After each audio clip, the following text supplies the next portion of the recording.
আসল কথা বাইরিত না।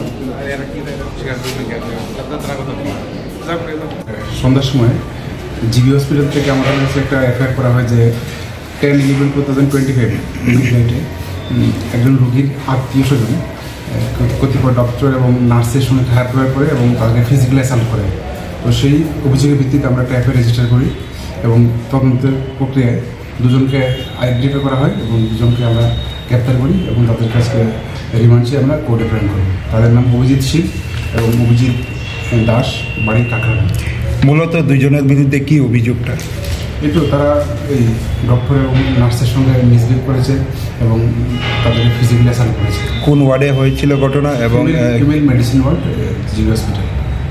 কেন করেছিল, কি কিছু পাওয়া গেছে? হুইল চেয়ার নিয়ে প্রথমে কথা কাটাকাটি হয়েছিল, পরবর্তীতে সেটা হাতাহাতিতে